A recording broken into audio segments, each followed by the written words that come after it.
Jacques, merci à vous de m'accueillir dans cette université d'automne.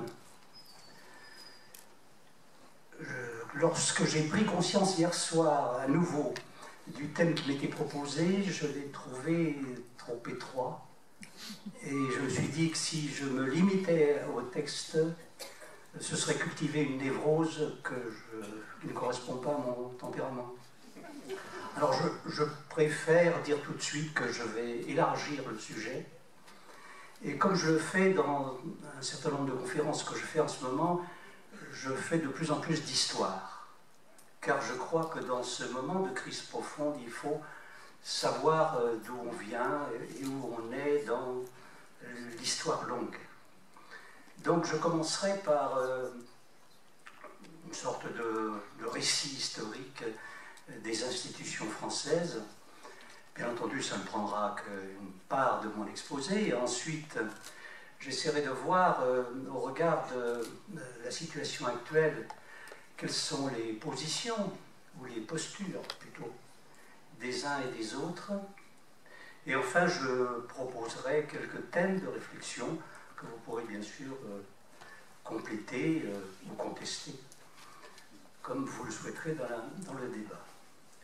Donc, tout d'abord, l'histoire institutionnelle de la France, qui est longue et riche. À la fin du Moyen-Âge se produit un événement important, la séparation de Dieu et du monarque. Jusque-là, les monarques étaient monarques par la grâce de Dieu. Désormais, ils se sentent assez forts politiquement pour s'affirmer en tant que tels. Louis IX, Saint-Louis, commence à séculariser la justice. Philippe le Bel impose au pape Clément V de venir s'installer en Avignon et créer le Conseil d'État du roi. François Ier impose le français comme langue administrative officielle. Louis XIV arrive au pouvoir en déclarant « l'État, c'est moi ». C'est la première mutation importante après des siècles d'inertie. Une deuxième va intervenir car pour asseoir son pouvoir, le roi va constituer un appareil d'État animé par de grands hommes d'État, Richelieu, Mazarin, Colbert et bien d'autres encore. Et la puissance prise par cet État va conduire à l'autonomiser par rapport à la personne même du roi. Au point même que lorsque Louis XIV meurt, on lui prête la formule suivante « Je meurs, mais il reste l'État ». Formule parfaitement contradictoire avec celle qu'il avait prononcée à l'origine. C'est donc une deuxième mutation, la séparation de l'État du souverain. Et dès lors, le souverain ne sert plus à grand-chose dans la mesure où on devine que c'est au sein de l'État que se situe le pouvoir politique. Et on sait dans notre histoire le sort qu'on a fait à notre souverain.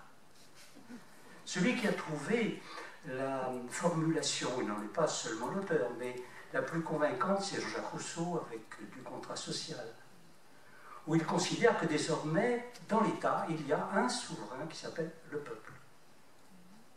Très rapidement, on parlera plutôt de la nation. Le peuple n'est pas la somme des citoyens, c'est une entité proposée par Jean-Jacques Rousseau pour prendre la place du souverain monarque. Il est vrai que sous l'Ancien Régime, il n'y avait pas de constitution, il n'y avait que des édits, il n'y avait que des textes disparates, des coutumes, mais qu'au fil du temps et accompagnant la rétrospective que je viens de faire, bien de plus en plus est montée une exigence de mise en ordre, y compris de la part des personnalités qui soutenaient la monarchie. On est très impressionné par les écrits de Montesquieu, l'esprit des lois, qui prône la séparation des pouvoirs. Et puis les philosophes qui en appellent à plus de rationalité dans l'organisation des affaires publiques. Et c'est encore une fois Jean-Jacques Rousseau qui donne l'exemple en écrivant lui-même une constitution pour la Corse, déjà. en 1769, si je ne me trompe pas, et une autre sur la Pologne en 1771. Et pourquoi il ne faut pas s'étonner que lorsque se réunissent les États généraux le 5 mai 1789, la principale revendication figurant dans les cahiers de doléances soit l'exigence d'une constitution écrite pour la France.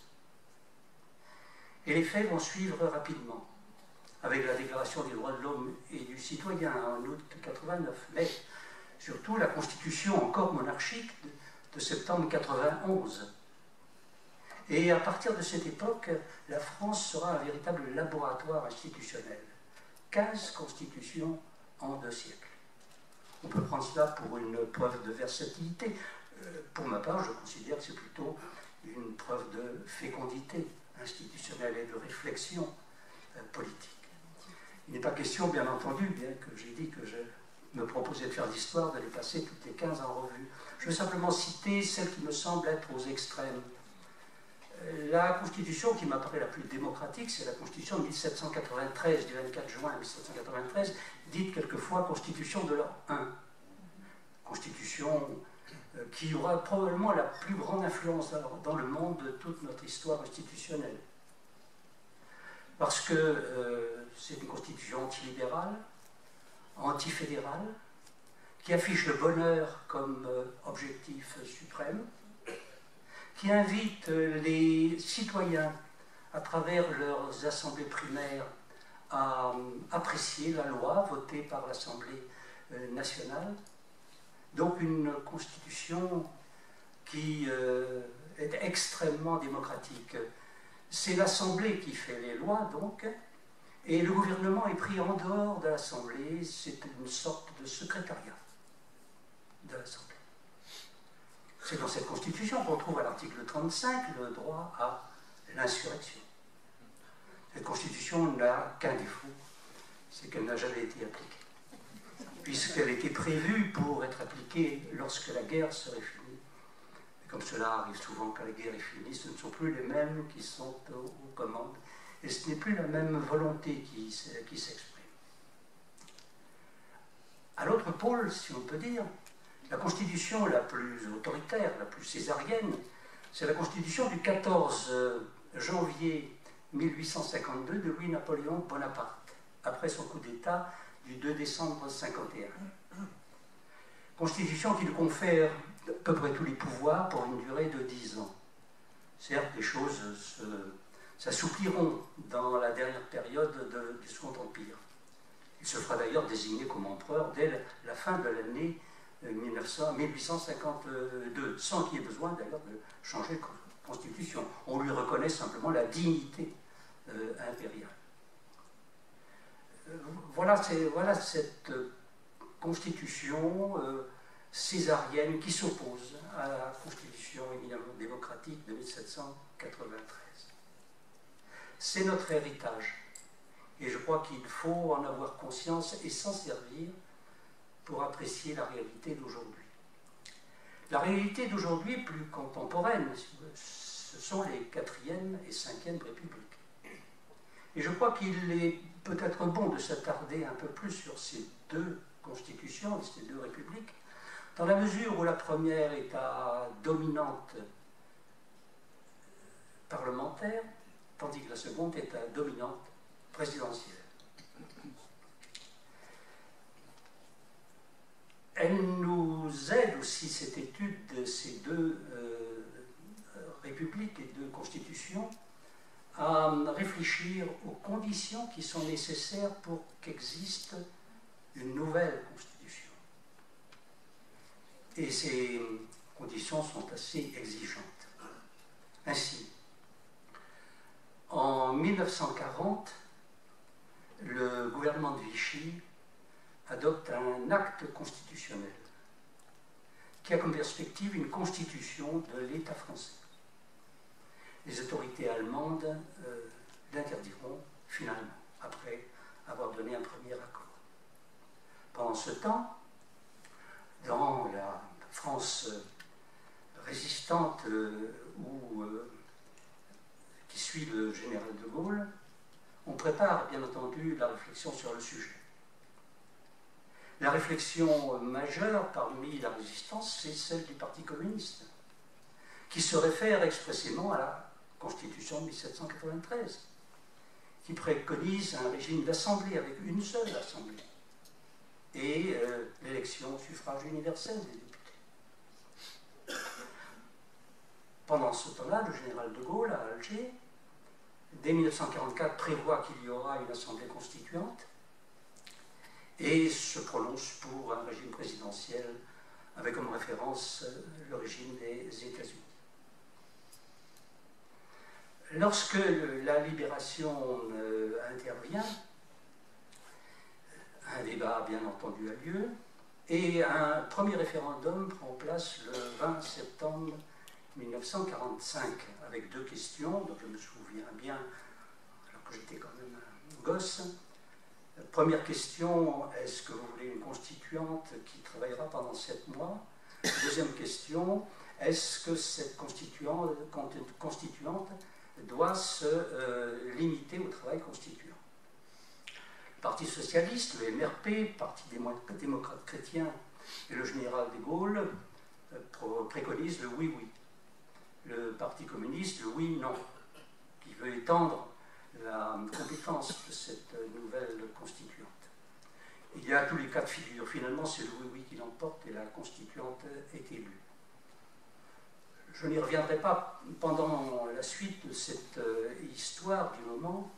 3 partis dominent la situation politique, le Parti communiste, donc la SFIO, et le MRP qui se présente d'élection en élection dans un tiercé qui varie. Le Parti communiste atteindra néanmoins près de 27% à la fin de 1946. Des dissensions très rapidement se manifestent entre les partis et entre les partis le général de Gaulle qui conduit celui-ci à démissionner le 20 janvier 1946. Néanmoins, la Constitution qui a été élaborée par la Constituante est soumise à référendum. Le référendum a lieu le 5 mai 1946 et le projet est rejeté.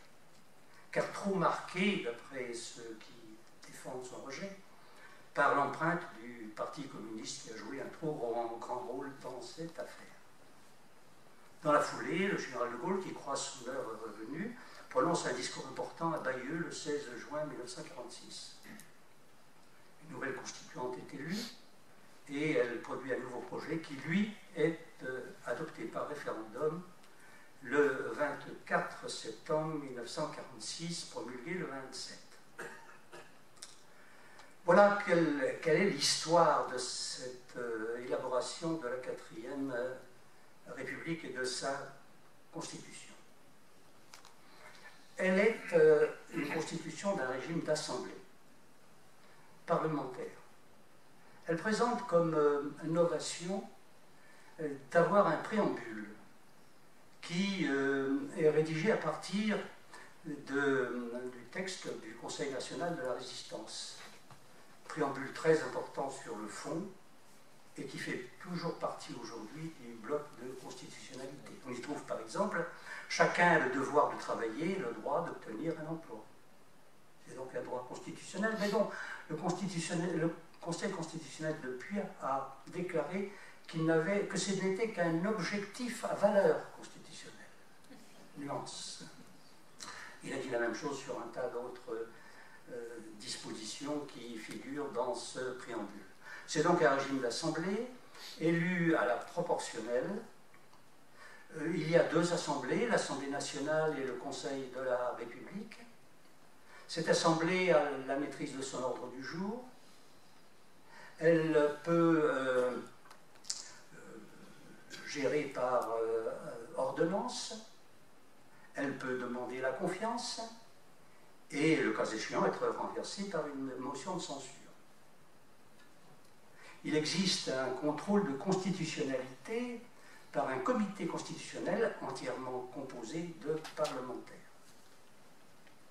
Le gouvernement est issu de cette assemblée et si le Premier ministre est désigné par le président de la République, en tout état de cause, le gouvernement doit être investi par l'Assemblée nationale qui a donc le dernier mot. Voilà donc quels sont les traits dominants de cette Assemblée et de cette Constitution. Elle ne durera pas longtemps, 12 ans seulement.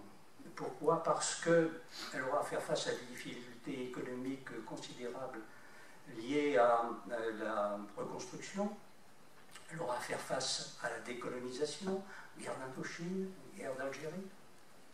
Surtout, ce qui pour notre propos mérite d'être souligné, une loi, dite loi sur les apparentements en 1951, viendra dénaturer profondément le caractère de scrutin proportionnel.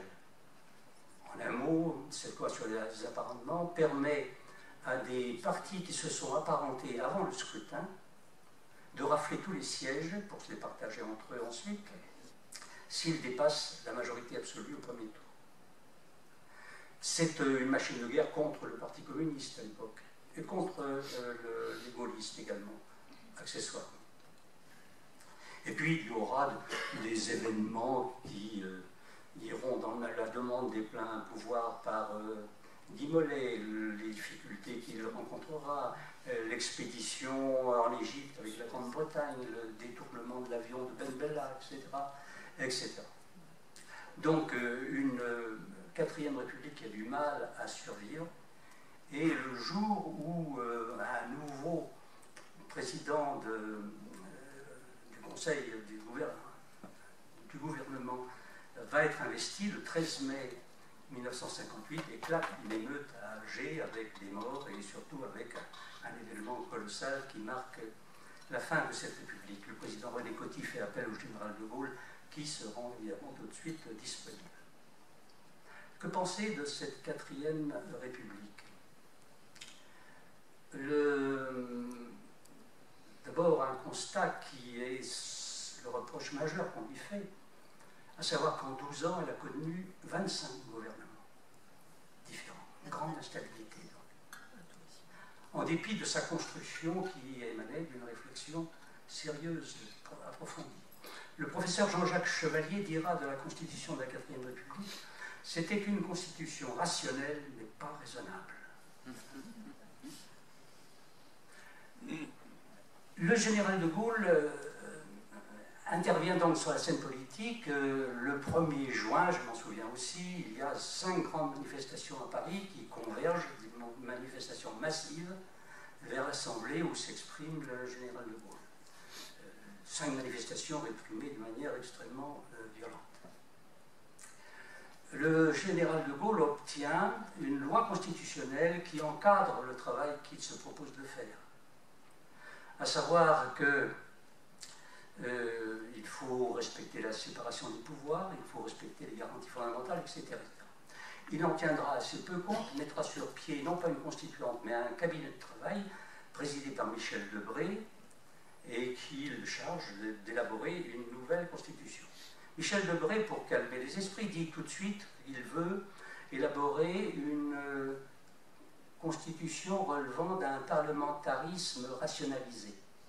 Voilà. On ne sait pas trop ce que c'est, mais c'est de nature à calmer ceux qui craignent, c'était le cas à l'époque, une dérive dictatoriale de la part du général de Gaulle.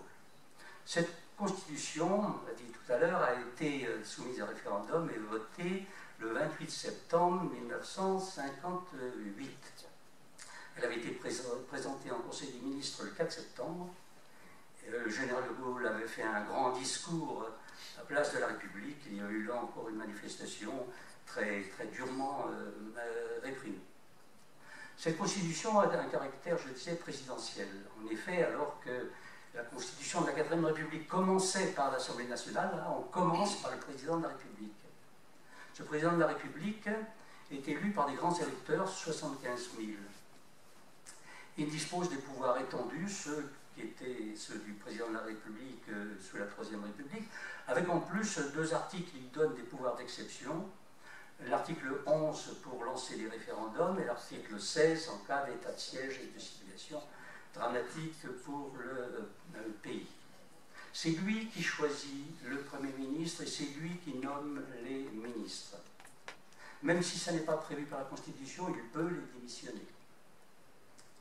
Le gouvernement de cette Constitution dispose de pouvoirs très étendus. Il peut proposer des référendums au président de la République. Et il peut procéder par ordonnance. Mais il est pour l'essentiel dans la main du président de la République. Cette Constitution créera aussi le Conseil constitutionnel, dans une forme qui est celle encore d'aujourd'hui, une autre cour de justice pour juger le président de la République et une haute cour, non, oui, une cour de justice pour juger les ministres. Le Conseil constitutionnel est l'instance juridictionnelle qui juge les résultats des référendums et des élections présidentielles et législatives. Le Conseil d'État se charge du reste. Voilà donc quels sont les traits de la Ve République. Cette Ve République évoluera beaucoup. Je ne donne que quelques-unes de ces modifications majeures. La première intervient en 1962, lorsque le général de Gaulle, contre l'avis de tous les corps constitués, passe par l'article 11, qui n'était pas l'article prévu à l'origine pour modifier la Constitution, pour obtenir l'élection du président de la République au suffrage universel. C'est le moment où le président du Sénat parlera de forfaiture. Il n'est pas passé par l'article classique, encore aujourd'hui, pour modifier la Constitution, qui est l'article 89, car pour faire passer une réforme de Constitution par cet article, il faut avoir l'accord des deux chambres. Or, le Sénat était hostile au général de Gaulle. Donc, il ne pouvait pas modifier par ce biais-là. Il a fait un coup de force, mais il l'a emporté par 62% des voix à l'époque. Ensuite, il y a le référendum 1969, après le référendum de 62. 69, c'est un référendum portant en principe sur la modification du statut du Sénat et la reconnaissance des régions comme collectivités territoriales en même temps que leur réforme. Et là, les gens ne votent pas sur ces éléments et ils renvoient le général de Gaulle le 28 avril 1969. En 1974, Giscard d'Estaing propose que 60 députés ou 60 sénateurs puissent demander la modification de la Constitution. En 1992, c'est le référendum sur un projet de loi constitutionnelle permettant la ratification du traité de Maastricht. En 2000, c'est à l'initiative de Lionel Jospin et l'accord de Jacques Chirac, le quinquennat et l'inversion du calendrier législatif présidentiel qui devient présidentiel législatif. On en connaît les conséquences aujourd'hui. En 2005, c'est le référendum sur le traité constitutionnel qui est rejeté. C'est aussi l'adjonction à la Constitution d'une loi sur l'environnement, qui est rajoutée simplement. En 2008, c'est le traité de Lisbonne. Le gouvernement contourne le refus qui lui avait été opposé par le référendum du peuple français en 2005, en faisant voter par le Congrès le traité de Lisbonne, qui est simplement démarqué du traité constitutionnel précédent. Et en 2008, il y a une réforme très importante du 23 juillet 2008 qui est engagée par Nicolas Sarkozy et qui contient, c'est assez difficile d'en définir la résultante principale, qui contient des choses qui sont positives. Il faut dire les choses comme elles sont. Par exemple, il propose l'introduction d'une proportionnelle. Il propose qu'il y ait la possibilité d'initiative populaire des lois si 1/5 de l'Assemblée et 10% de la population se prononcent sur un texte, ce qui conduit à un référendum, sauf si l'Assemblée se saisit de l'affaire et décide d'en discuter par la voie normale, ce qui fait que c'est une réforme de portée malgré tout assez limitée. Autre disposition, la question prioritaire de constitutionnalité, qui permet à tout citoyen, même si c'est à travers les filtres du Conseil d'État et de la Cour de cassation, de mettre en cause une loi qui est même éventuellement ancienne, alors que jusque-là, c'était les lois qui venaient d'être votées qui pouvaient être déférées au Conseil constitutionnel. Contrairement à ce qui était prévu à l'origine dans la Constitution de la Ve République, les ministres qui cessent d'être ministres peuvent retrouver leur siège de parlementaire, etc., etc. Il y a donc des mesures qui sont parfaitement désagréables, comme cette possibilité donnée au président de la République de s'exprimer devant le Congrès sans que ce soit suivi d'un vote. C'est ce qu'on a appelé à l'époque le discours du trône, par référence à ce qui s'est passé sous la monarchie absolue. Donc voilà une réforme réalisée par Nicolas Sarkozy qui est la plus importante qui ait jamais été faite. 47 articles de la Constitution ont été modifiés, soit près de la moitié. Constitution qui n'a été votée qu'à une voix de majorité. Certaines mauvaises langues ont dit que c'était celle de Jacques Lang. Ce qui est vrai. Ce qui est vrai. Alors, conclusion sur la Ve République. Si la quatrième avait été critiquée en raison de l'instabilité gouvernementale, celle-ci est critiquable aussi par le nombre de fois où elle a dû être révisée. 24 fois. 5 fois entre 1958 et 1992, 19 fois depuis. Donc c'est une constitution qui aujourd'hui est assez rapassée. Certains disent qu'elle est à bout de souffle. Comme elle est à bout de souffle, elle est particulièrement souple. On en fait à peu près ce qu'on veut. Donc on est dans des situations assez baroques de ce point de vue-là. Alors, dans ces conditions, et je suis revenu assez longuement sur ces deux constitutions parce qu'elles me semblent être quand même des références contradictoires à ce qui pourrait être notre travail aujourd'hui. Comment élaborer aujourd'hui une constitution dans la situation où nous sommes? Je crois qu'il faut poser d'abord un problème de méthode. Élaborer une constitution, c'est quelque chose qui revient à élaborer un modèle que se donne une société pour l'organisation des pouvoirs de la vie politique qu'elle souhaite avoir.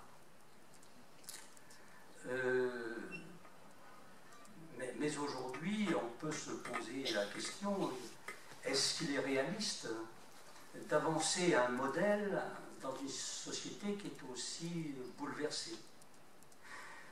Il y a 3 niveaux d'appréciation. Le premier niveau, c'est celui qui était un peu le niveau de la Constitution de 1793. On a tous en tête, sans doute, même si c'est par bribes, l'idée d'une constitution idéale, qui serait parfaite pour les citoyens parfaits. Or, les citoyens ne sont pas parfaits et le monde n'est pas parfait. Et donc on est amené à se rabattre sur un deuxième niveau, une constitution qui malgré tout serait démocratique, pourrait être efficace, mais qui serait plus réaliste. Mais laquelle?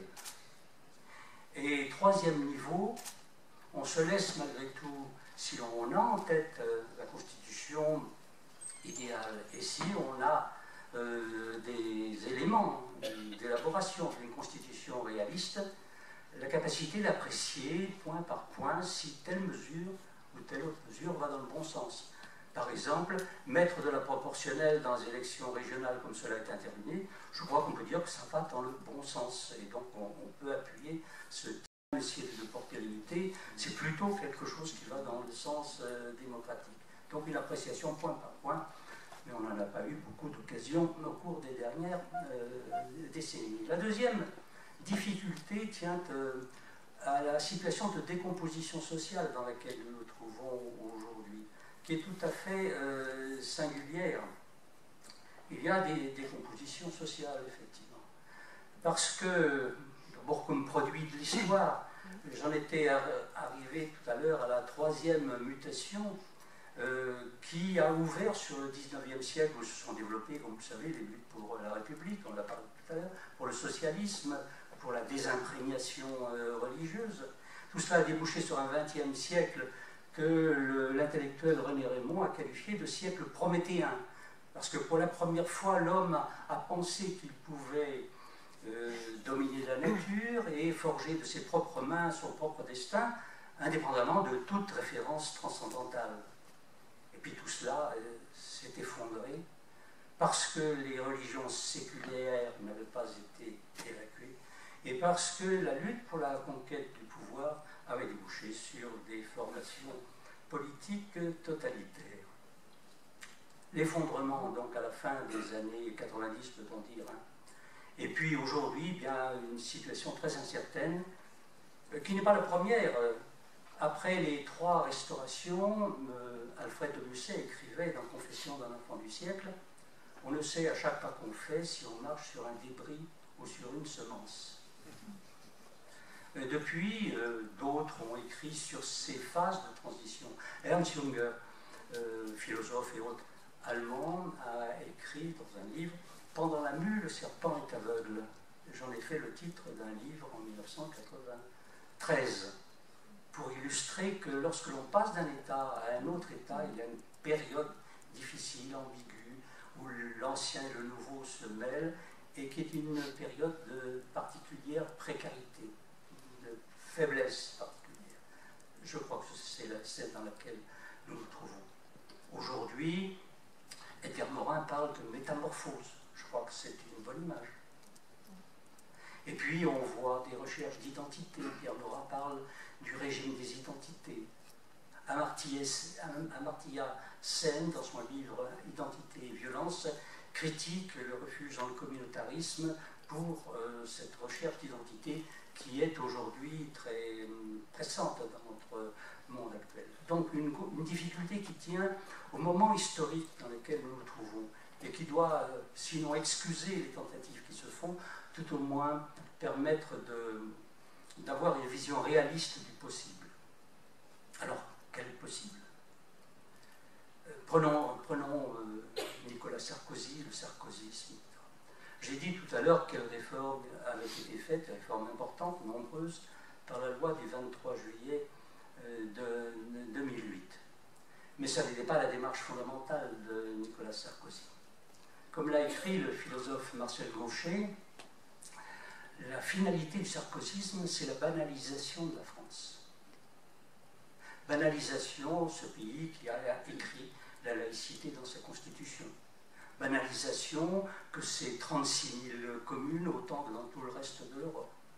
Banalisation que cette place faite au service public, ce qui est tout à fait inédit dans notre société. Banalisation que la suppression de la force qu'a dans notre pays le droit d'asile et la référence au droit du sol, par comparaison avec d'autres pays. Donc, toutes les exceptions françaises étaient des objectifs de normalisation pour Nicolas Sarkozy.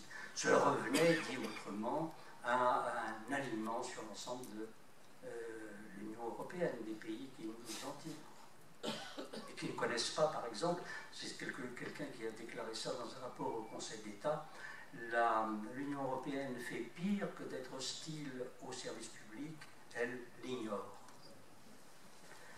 Donc, c'est cela la démarche de Nicolas Sarkozy qui avait été mis sur orbite par le rapport Balladur qui précédait.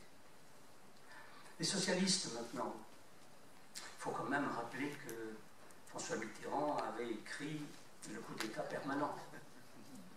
Car si, en 1958, seul le Parti communiste, en tant que parti, s'était opposé à la Ve République, il y a eu quelques personnalités comme François Mitterrand et Pierre Mendès France. Bien, mais depuis les choses ont bien changé, on doit à Lionel Jospin, je l'ai dit tout à l'heure, le quinquennat et l'inversion du calendrier, on lui doit aussi des privatisations plus importantes que celles que Juppé lui-même avait réalisées auparavant. Et c'est pourtant l'homme que François Hollande a choisi pour lui remettre un rapport à la fin 2012 sur les institutions. Un rapport qui est à peu près vide et qui n'a servi à rien, il n'a même pas été repris par François Hollande, et qui prévoyait qu'on remplace les 500 élus qui sont nécessaires pour présenter sa candidature à l'élection présidentielle par 150 000 électeurs.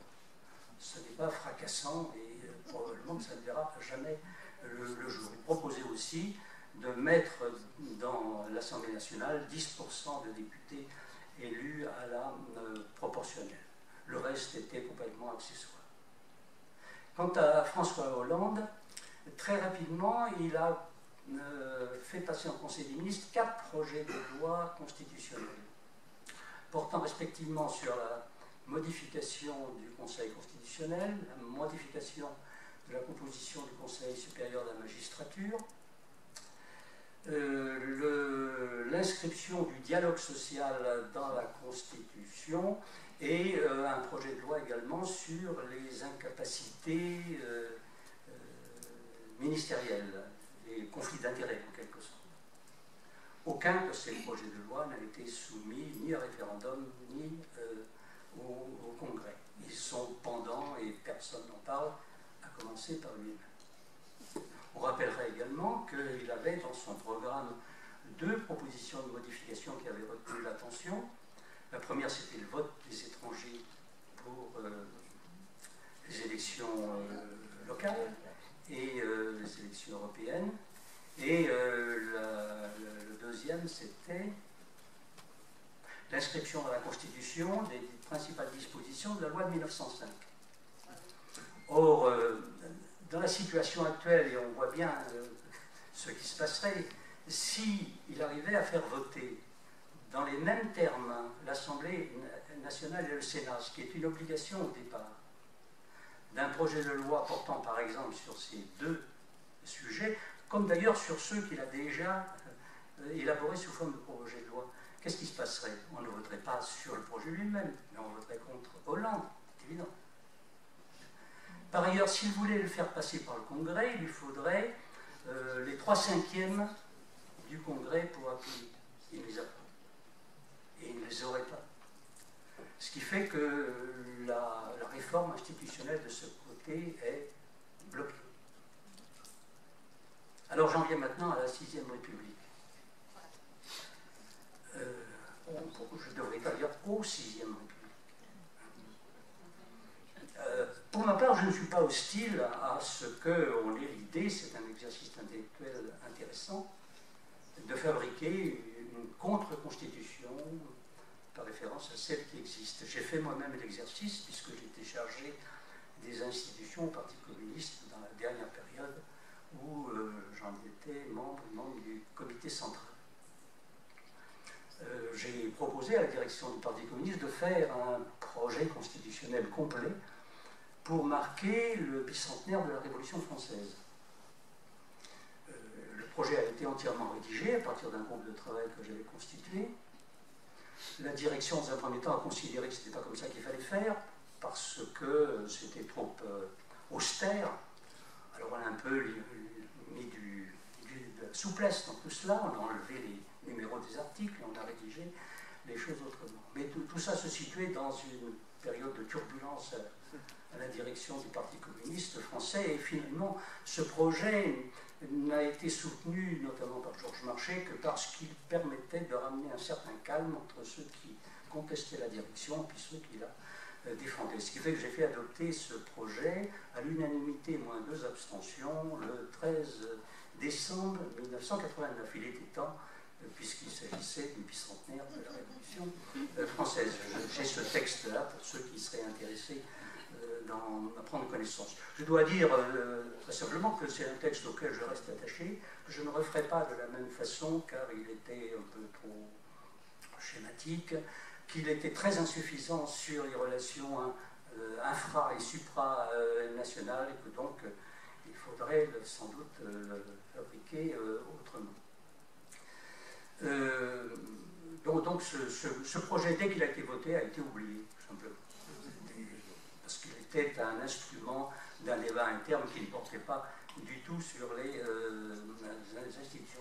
Ceci pour dire que je ne suis pas hostile à ce que l'on fasse cet exercice. Mais les temps ont changé et sans doute que je ne me livrerai pas maintenant et dans l'avenir à cet exercice avant que des préalables soient levés. Alors, d'autres, malgré tout, s'y sont hasardés. J'ai vu arriver sur la scène le projet de 6e République de Montebourg. Pour apprendre assez rapidement par celui qui avait écrit ce texte, qui s'appelle le professeur Bastien François, que c'était celui du PC au-dessus duquel ils avaient mis 6e République, alors que moi, je n'avais rien mis au-dessus. Je n'avais pas mis de numéro du tout. Depuis, ce projet a évolué et il ressemble comme deux gouttes d'eau au projet de 5e République. Je peux en faire la démonstration assez facilement. Je ne suis pas favorable à la revendication d'une 6e République pour la raison suivante.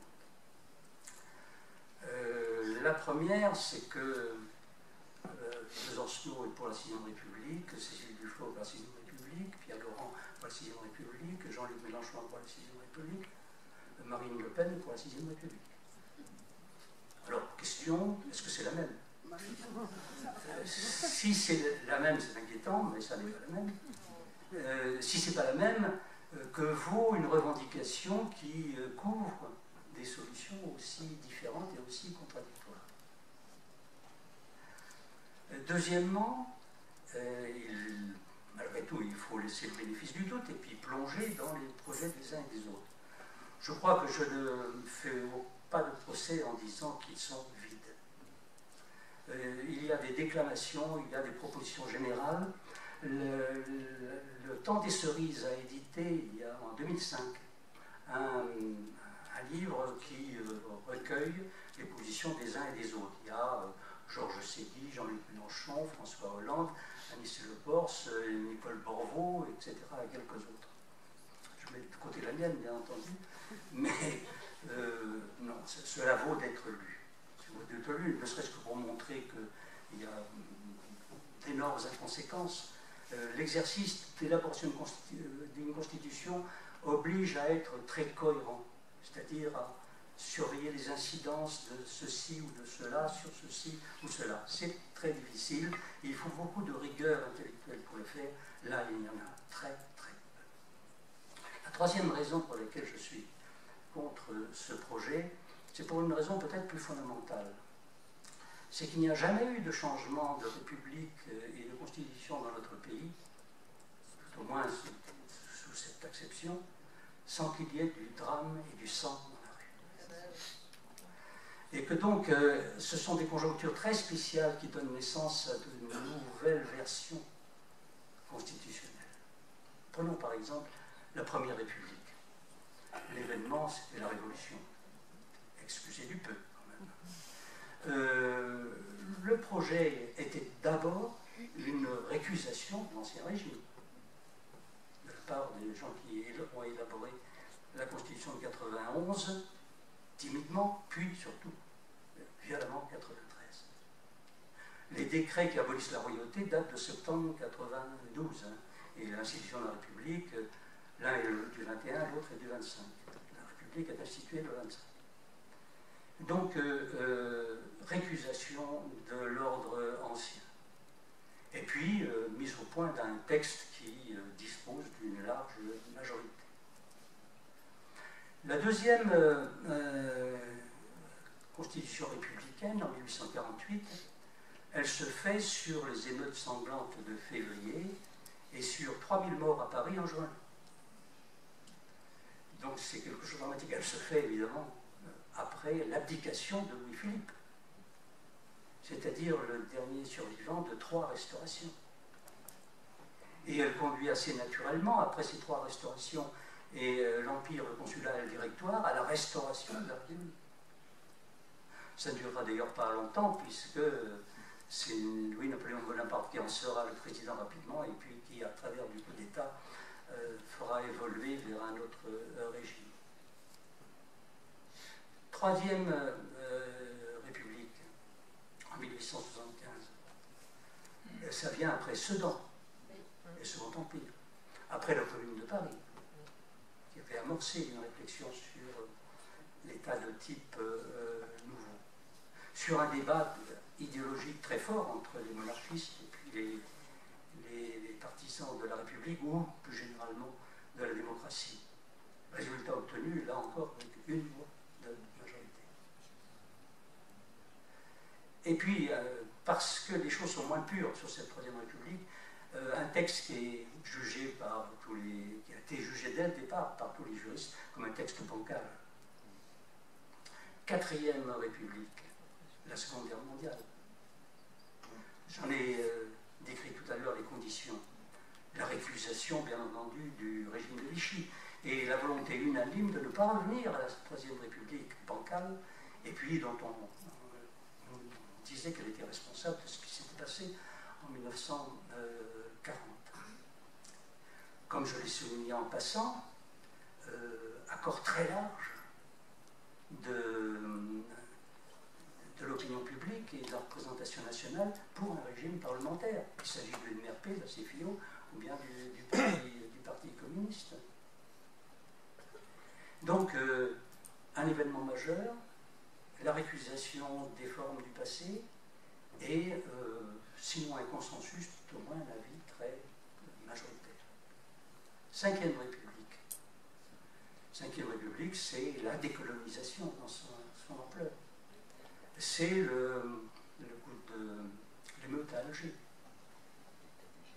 C'est la récusation de la Quatrième République arrivée à bout de souffle, car beaucoup trop instable et minée par les dénaturations institutionnelles qu'elle avait connues et la pratique de la partie. Et un texte qui est adopté par 80% des voix. On voit donc qu'il y a en gros trois conditions qui nécessitent d'être réunies pour pouvoir faire un véritable changement qualitatif. Le premier, c'est qu'il y a un événement. Deuxièmement, c'est qu'il y a une récusation. Et troisièmement, il faut qu'il y ait au moins une majorité importante, sinon un consensus. Alors, question, est-ce que ces conditions sont réalisées aujourd'hui? Ma réponse est non. L'événement n'est pas là, même si la crise est profonde. La récusation a peu de sens dans une république qui a été rapetassée, comme je le disais, mais qui permet à ceux qui gouvernent de faire ce qu'ils veulent. On le dit souvent à la radio en ce moment. Heureusement que François Mitterrand a la Ve République qui lui garantit d'aller jusqu'au bout, sauf bien entendu s'il se passe un cataclysme. Donc ils sont contents en définitive. Puis la troisième chose, c'est qu'il n'y a pas de consensus sur un projet. Alors quel sens aurait dans ces conditions une constituante? Parce qu'une constituante, il faudrait les lire. Quelle raison on aurait que la représentation de la constituante soit différente de celle des législatives qui pourraient avoir lieu aujourd'hui? Eh bien, vous auriez le Parti socialiste, l'UMP et le Front National qui tourneraient autour de 70%. Quelle constitution voulez-vous faire dans ces conditions? Je crois que c'est déraisonnable d'avancer ce type de mesure. Voilà, alors que faire, comme aurait dit un grand ancêtre? Contrairement à peut-être cette conclusion un peu défaitiste que je disais par rapport au projet et aux postures qui nous sont proposées, je crois au contraire qu'il faut beaucoup travailler. Il faut peut-être perdre la vue idéaliste d'un modèle parfait ou d'un modèle même tout simplement réaliste parce que les conditions ne sont pas réunies aujourd'hui. Mais il faut beaucoup travailler sur le fond, c'est ce qui manque le plus aujourd'hui. Alors moi, ce que je propose, c'est de travailler sur un certain nombre de thèmes qui me semblent être ceux qui pourraient être les piliers dans l'avenir d'une nouvelle construction lorsque l'événement sera venu, lorsque la récusation sera assez forte et lorsque les esprits auront suffisamment convergé pour garantir qu'une certaine majorité ou qu'un consensus pourra avoir lieu. D'abord, je veux dire tout d'abord, je ne vois pas pourquoi on numérote les constitutions. La première ne l'était pas, la deuxième ne l'était pas, la troisième ne l'était pas, J'ai ici un recueil des constitutions, ce n'est qu'à partir de la 4e qu'on a donné des numéros. Je ne vois pas l'intérêt. Lorsqu'on en sera à la 17e, ce sera tout simplement ridicule, quoi. Donc je ne crois pas qu'il soit utile de donner des numéros. Une constitution, Napoléon disait, une constitution doit être courte et obscure. Alors, moi je pense qu'elle doit être courte, oui, aller à l'essentiel pour être stable dans ses principes, mettre en forme ce qu'on appelle aujourd'hui les principes généraux du droit ou les principes fondamentaux reconnus par les lois de la République, aller à l'essentiel et conserver donc quelque chose qu'on pourrait appeler une déclaration des libertés ou qui reprendrait le préambule, la déclaration des droits d'homme, enfin, etc. Tout ça, c'est assez facile à faire lorsqu'on manie un petit peu la matière juridique. Alors, quelles sont ces questions qu'il faudrait approfondir, sur lesquelles il faudrait prendre position? Et c'est celle que, entre autres, bien entendu, je propose de débat. La première, c'est celle de la souveraineté. Qu'est-ce qu'on entend par souveraineté? Rousseau disait que c'était la souveraineté du peuple, donc. La Déclaration des droits de l'homme parle de souveraineté de la nation, sans faire de distinction d'ailleurs très bien entre le peuple et la nation. Dans l'histoire, on voit qu'il existe, on fait référence, pas de la même façon à la souveraineté nationale, à la souveraineté populaire. La souveraineté nationale prend en compte la succession des générations, la nation telle qu'elle s'est constituée, et l'apport de l'histoire. Elle est intégratrice donc de notre histoire. La souveraineté populaire est de nature plus spontanéiste, ici et maintenant en quelque sorte. La première se réfère davantage à la démocratie représentative, la seconde à la démocratie directe. Alors, personnellement, je crois que la formule qui existe aujourd'hui dans la Constitution de la Ve République, la souveraineté nationale appartient au peuple qui l'exerce par ses représentants et la voie du référendum, sauf l'interprétation que l'on donne et le poids que l'on confère au référendum, c'est une formule de ce genre-là qui pourrait convenir. Je laisse ouvert le débat là-dessus. La démocratie directe, deuxième question. La démocratie directe m'a toujours posé un problème, car je me suis toujours demandé pourquoi vouloir réglementer la démocratie directe. D'ailleurs, la Déclaration des droits de l'homme dit que tout ce qui n'est pas interdit est permis. Donc la démocratie directe devrait être le plein exercice des droits et des libertés sans qu'il y ait de contraintes superflues. Peut-on, en demeurant, réglementer le talent, l'épopée? Ça n'est pas utile. La vie est beaucoup plus créatrice de valeur que ne peut le faire un texte de décret ou de loi. Alors on avance des formules, par exemple élargir le droit de pétition, renforcer l'initiative populaire des lois. Sarkozy a commencé à le faire, ce que ne terminera pas certainement François Hollande. Donc je suis assez peu pour que l'on réglemente la démocratie directe. Surgit la démocratie participative, je n'ai jamais très bien compris ce que ça voulait dire. Est-ce que c'est la référence au mouvement associatif, auquel cas, bien entendu, c'est respectable.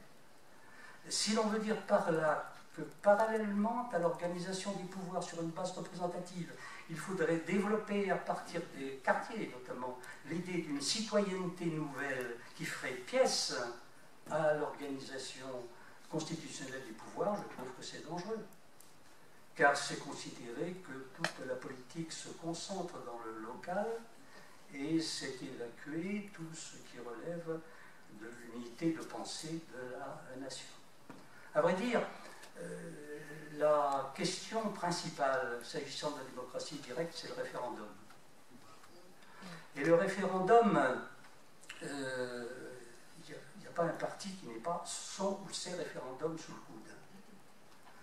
Or, je crois que c'est dangereux. C'est dangereux et très longtemps, le mouvement progressiste français a été hostile au référendum.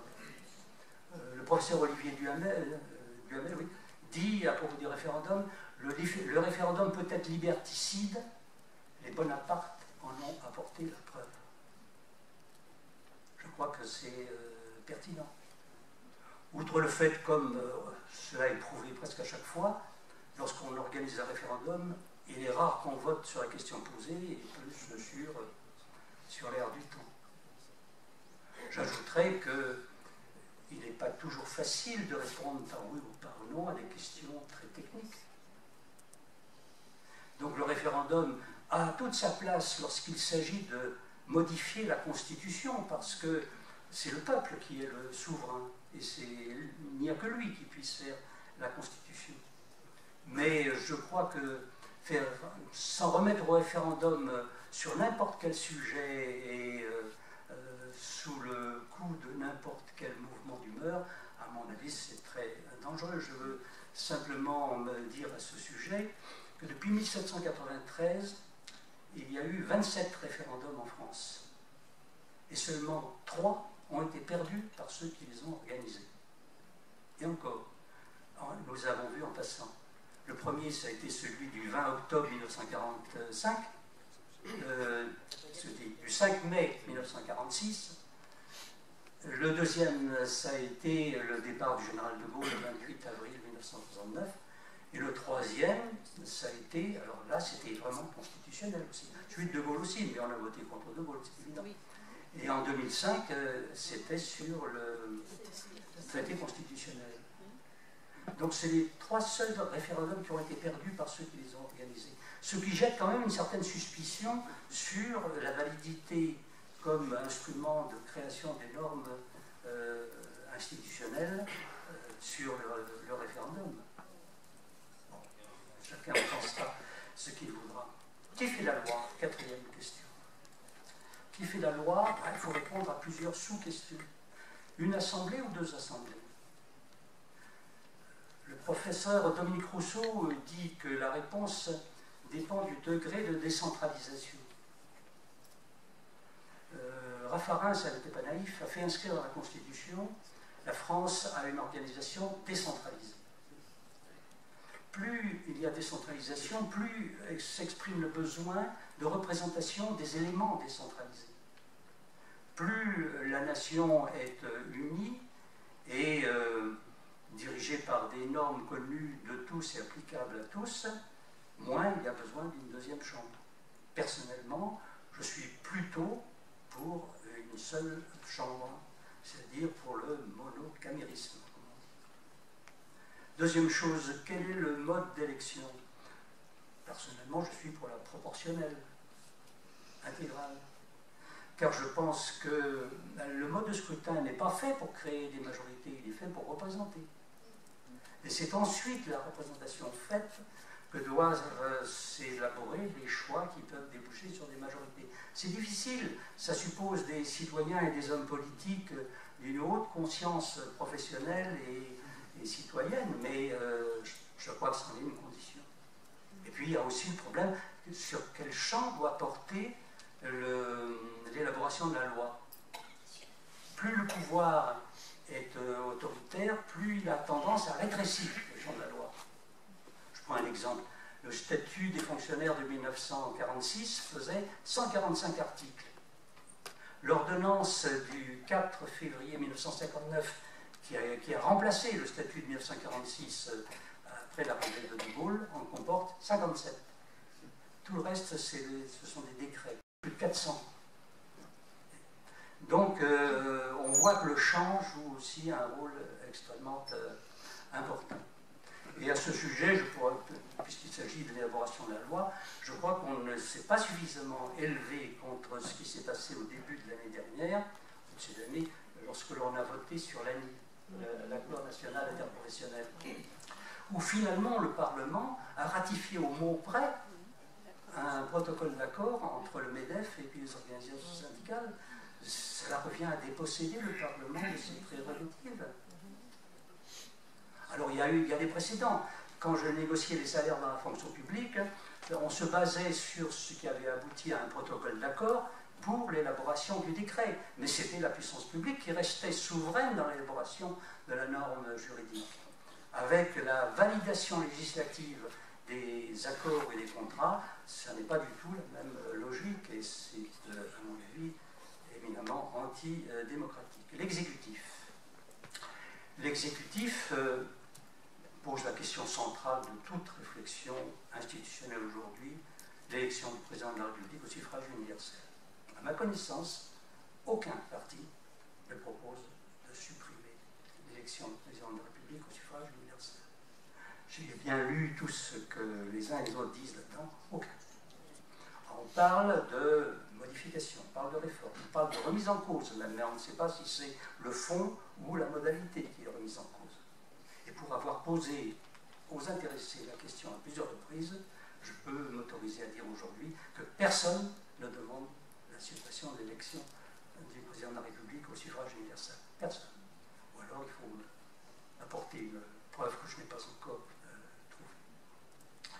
Bon, je crois que si nous nous prononçons pour un régime parlementaire, je pense que c'est le gouvernement responsable devant l'Assemblée qui doit avoir le pouvoir exécutif.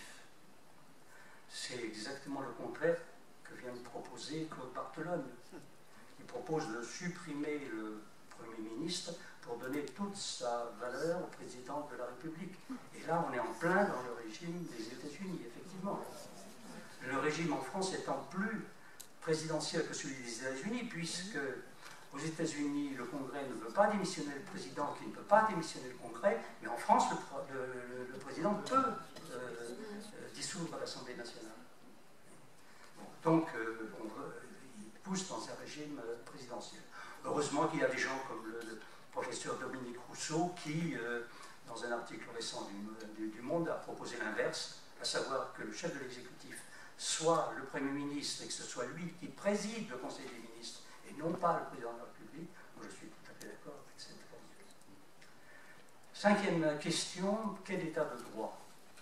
C'est là que j'aurais introduit la nécessité de la cohérence dont je parlais tout à l'heure et qui est très difficile. Cohérence interne.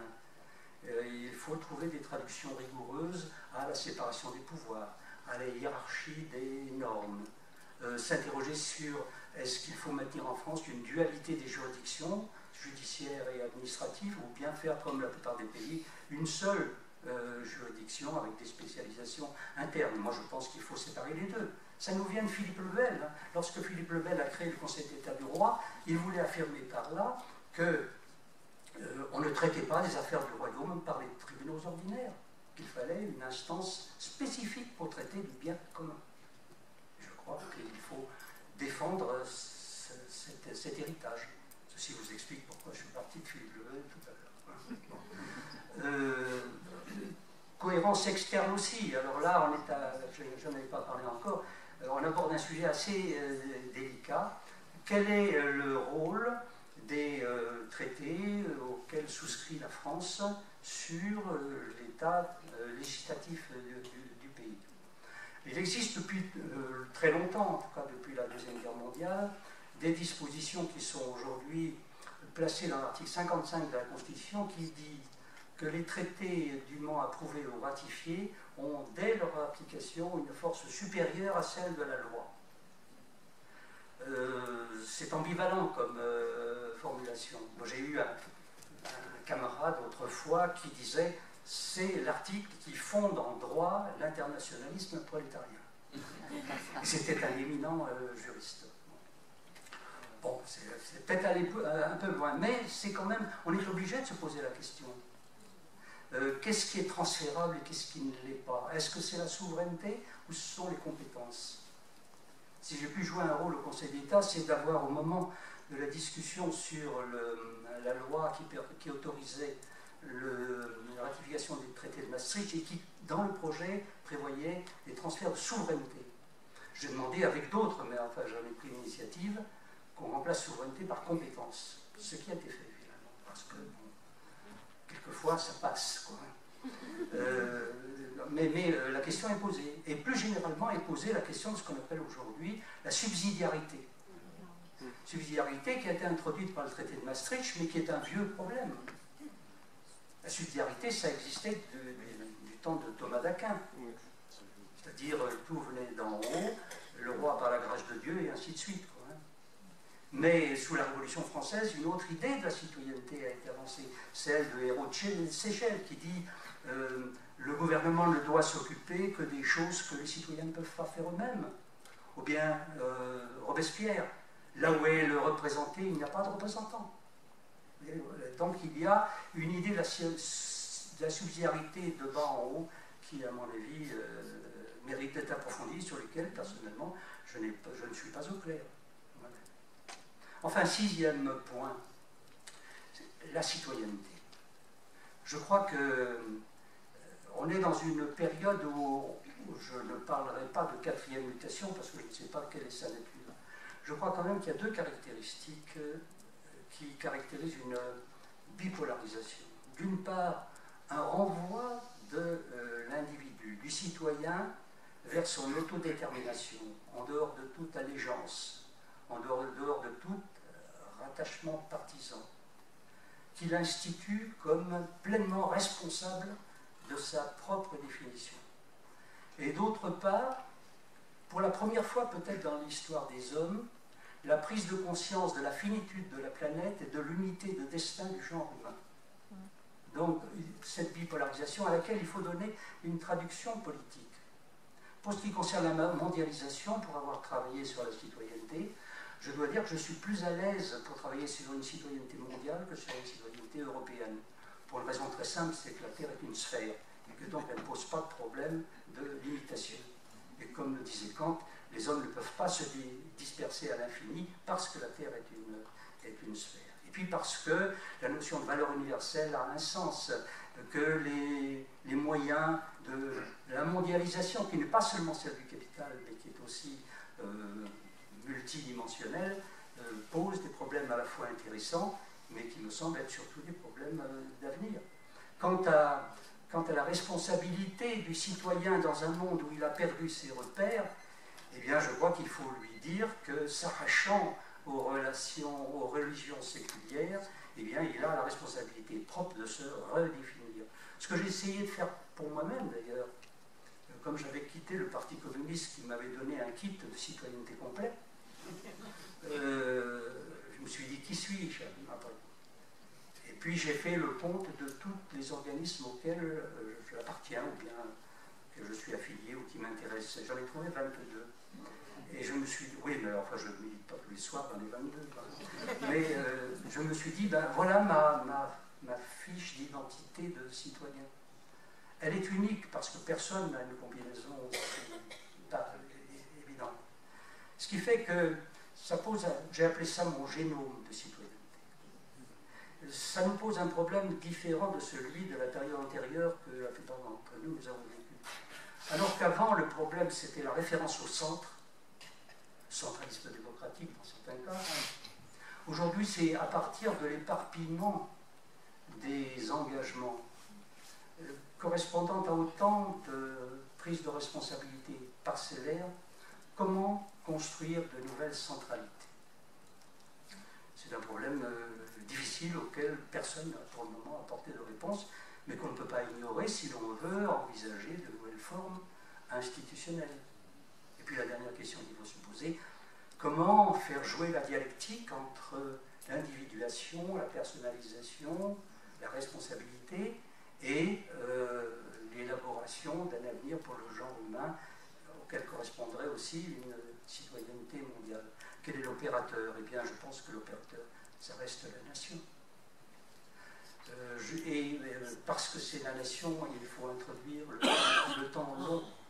Je l'ai fait sur le passé, je crois que c'est valable sur le présent et sur l'avenir. Et je pense à cette phrase de mon compatriote Ernest Renan, qui en 1882, dans une intervention célèbre à la Sorbonne, intitulée « Qu'est-ce qu'une nation ?», disait « Les nations n'ont pas toujours existé, n'existeront pas toujours. Un jour, sans doute, la Confédération européenne, c'était son point de vue, les remplacera, mais telle n'est pas la loi du siècle où nous vivons. » Il y a dit cela il y a 132 ans. Ce qui nous montre bien l'échelle à laquelle il faut se situer pour envisager de véritables changements. Ce qui me conduit à dire aujourd'hui qu'il faut être audacieux dans la proposition, mais surtout profond dans la réflexion, et que la nation est et demeure le niveau le plus pertinent d'articulation du particulier et du général. Je vous remercie.